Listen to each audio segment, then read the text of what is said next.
আর যানজটের ব্যাপারে তো আমরা ব্রিফিং করতেছি, আপনারা এখন দিক নির্দেশনা দেন যানজটের ব্যাপারে কিভাবে কি করতে চান।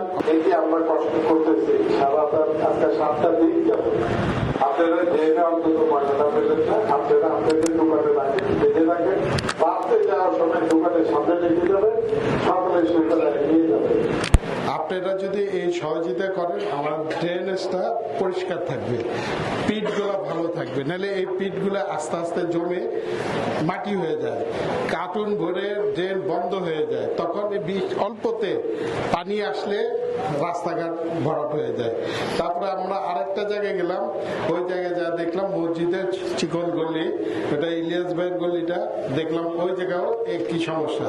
তখন তাৎক্ষণিক ইলিয়াস ভাইয়ের বললাম এটা সমস্যা কি, এই সমস্যা আপনার থেকে কাজ করে, দরকার হলে এই বিলের ব্যবস্থা আমি করবো। ইলিয়াস ভাই বললো না আমি করে দেবো, আপনি যেটাই হয় করেন, কিন্তু আপনারা একটু যদি সহযোগিতা করেন আমাদের পুরান ঢাকা কেন্দ্রিক ছোট ছোট সরু গলি, তাহলে আমরা এই ময়লার থেকে আমরা নিস্তার পাবো, পানি উঠা বন্ধ হবে ভাই।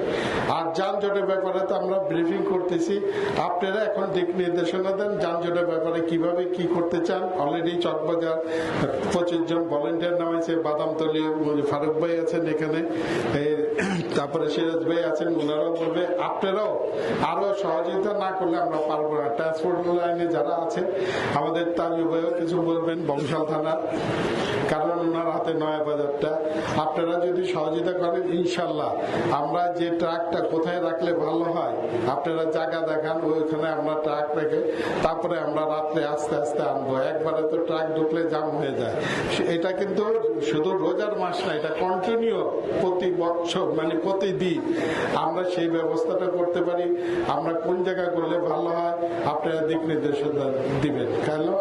কেননা আপনারা যেহেতু ব্যবসা করবেন, ব্যবসাটা কিভাবে করা যায়, ভালো রাখা যায়, সেদিকে আপনার খেয়াল রেখে কথা বলবেন। খালি যে আসলাম মিটিং করলাম চলে গেলাম তা না, কিন্তু এটা কিন্তু বিগত দিনের সবকিছু ভুলে যান। কন্টিনিউ প্রতিদিন 7 দিন পর পর আপগ্রেড আমরা নিব, কিন্তু প্রতিদিন আমি কিন্তু আপনাদের কাছে যাব। আমাদের প্রশাসক সাহেব না গেলেও আমি কিন্তু যাব।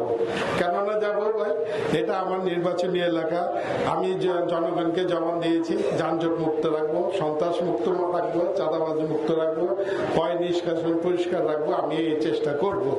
আপনারা যদি সত্যিকারে যদি ভালো মনের মানুষ হন তাহলে আমাকে পয় নিষ্কাশনের ব্যাপারে সহযোগিতা করবে। তারপরে যানজট, আমরা ট্রাফিক প্রশাসন থেকে আমরা ট্রাফিক নিব, এত পর্যাপ্ত ট্রাফিক দেওয়া সম্ভব না তাদের, আমরা যদি সহযোগিতা না করি।